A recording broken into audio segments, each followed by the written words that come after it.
The first-class cabin of Flight 892 to Boston was nearly empty on Christmas Eve, just the way Alexander Drake preferred it. At 37, he was CEO of Drake Enterprises, a private equity firm managing over $3 billion in assets. He sat in Seat 1A, a glass of expensive wine untouched on his tray table, staring at his laptop screen without really seeing the quarterly reports displayed there.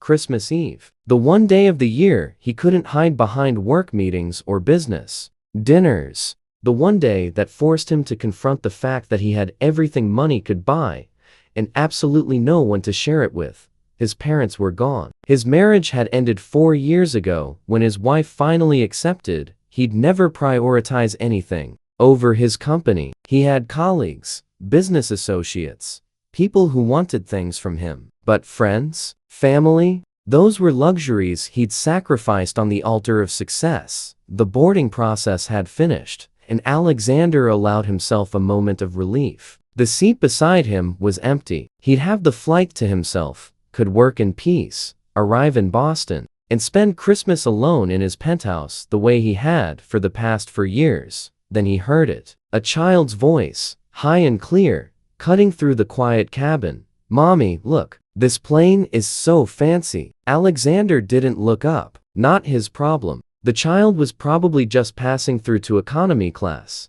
But then a flight attendant's voice, apologetic and stressed. "Ma'am, I'm sorry, but your tickets are for economy class. These are first-class seats." "I understand," a woman's voice replied, tired but patient. "We're just passing through. Come on, Liam, let's go find our seats." "But mommy, why can't we sit in the fancy seats?" "Because we don't have fancy seat tickets, sweetheart. Come on." Alexander heard them move past his row, the shuffle of feet and the rustle of a heavy coat. He should have kept his eyes on his laptop, should have minded his own business, but something made him look up.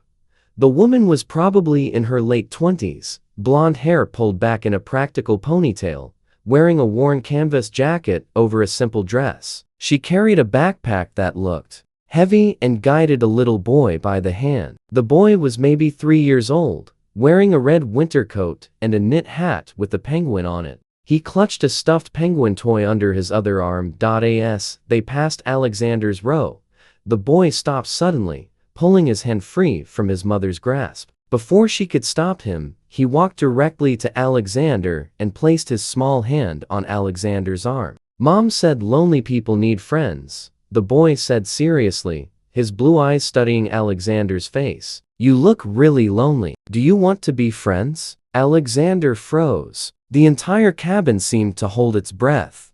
The woman rushed forward, her face flushed with embarrassment. "Liam, I'm so sorry, sir. He's at that age where he has no filter." "Liam, come on, we need to find our seats." "But mommy, he needs a friend. You said we should be kind to people who are sad. I'm sure this gentleman is fine. We need to go." Alexander found his voice. "It's okay, he's not bothering me." He looked at the boy, this tiny person who'd somehow seen through his expensive suit and first-class seat to the loneliness underneath. When was the last time anyone had really seen him? "What's your name?" Alexander asked. "Liam James Foster. I'm 3.5. This is Mr. Penguin." "What's your name?" "Alexander. It's nice to meet you, Liam. Do you want to sit with us? We're going to the back seats, but you could come with us. Then you wouldn't be lonely." The woman, clearly mortified, tried again. "Liam, honey, this gentleman paid for his first-class seat. He doesn't want to sit in economy with us."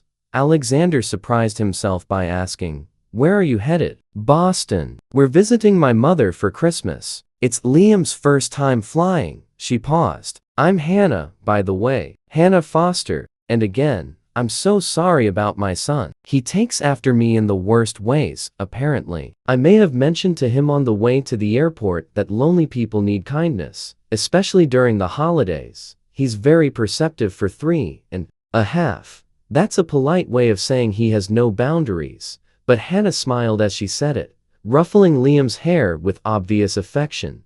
The flight attendant returned. "Ma'am, we really need you to take your seats. We're preparing for departure." Alexander made a decision that defied every instinct he'd cultivated over 20 years of ruthless business practice. Actually, they're in the right place. I'm upgrading their tickets. They'll sit here, in seats 1B and 1C. Everyone stared at him. Sir, that's very generous, but I couldn't possibly accept, Hannah said, her pride warring with clear exhaustion. These seats cost more than our entire trip. Consider it a Christmas gift. Your son offered me friendship. That's worth far more than a plane ticket. But, please, let me do this. When was the last time someone did something kind for you? Hannah's eyes filled with tears. She looked at Liam, then back at Alexander and slowly nodded. Okay, thank you. Truly. The flight attendant helped them get settled, stowing Hannah's backpack and helping Liam buckle into his seat. The boy's face glowed with excitement as he explored the reclining chair, the personal entertainment screen, the footrest. Mommy, this is the best Christmas present ever, Liam declared. As the plane took off, Alexander found himself talking with them instead of burying himself in work. Liam chattered about Mr. Penguin and preschool, and how Santa was coming tonight. Hannah, slowly relaxing, told their story in bits and pieces. She'd been a graphic designer before her husband left when Liam was 6 months old. The divorce had been messy, leaving her with debt and no support. She'd been working 2 jobs, barely making ends meet, saving for months to afford this trip to see her mother, who she hadn't seen in 2 years because she couldn't afford to visit. I know first-class tickets aren't in my budget, Hannah said quietly while Liam was absorbed in a cartoon. I know economy seats are fine, but when Liam saw you sitting here alone, he genuinely wanted to help. He has this gift for seeing when people are hurting. Gets it from his grandmother. He was right. I am lonely. I've built this entire life, and I have no one to share it with. I was dreading spending another Christmas alone. You don't have family? Not anymore. I have success and wealth, and all the things I thought mattered. Turns out, they don't matter much when you eat Christmas dinner alone for the 4th year in a row. Hannah reached across the armrest and squeezed his hand. Then spend Christmas with us. My mom would love to have you. She always makes too much food anyway, and she'd be delighted to have someone new to fuss over. I couldn't impose on your family holiday. You just upgraded us to first class, and probably saved my back from the cheapest seats on the plane. Let us thank you with turkey and terrible Christmas movies.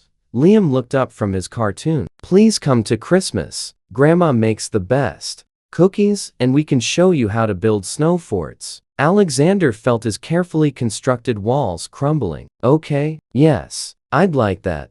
Christmas at Hannah's mother's house was nothing like the holidays Alexander remembered from his childhood, when his parents had hosted elegant parties full of important people and empty conversations. This was loud and warm and chaotic, with a grandmother who hugged him like he was family and a dinner table covered in mismatched dishes and too much food.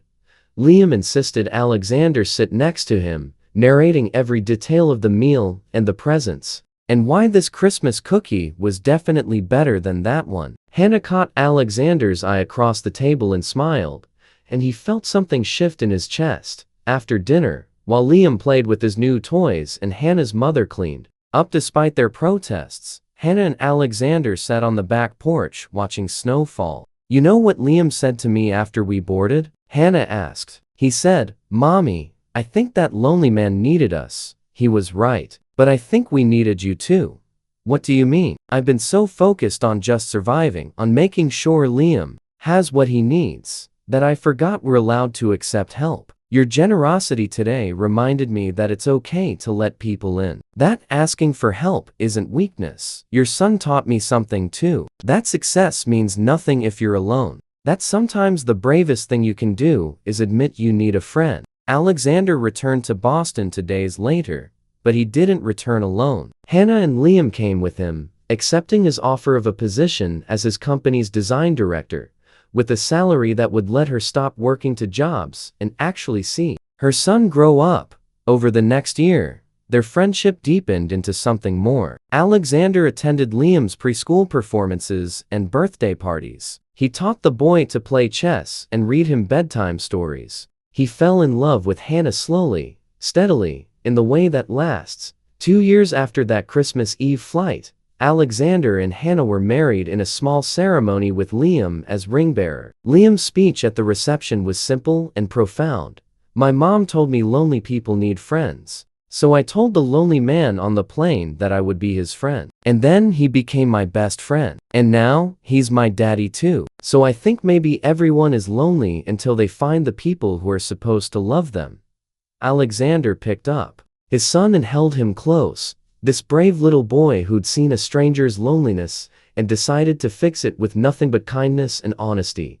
If this story warmed your heart, please like, share, and subscribe for more tales of unexpected connection.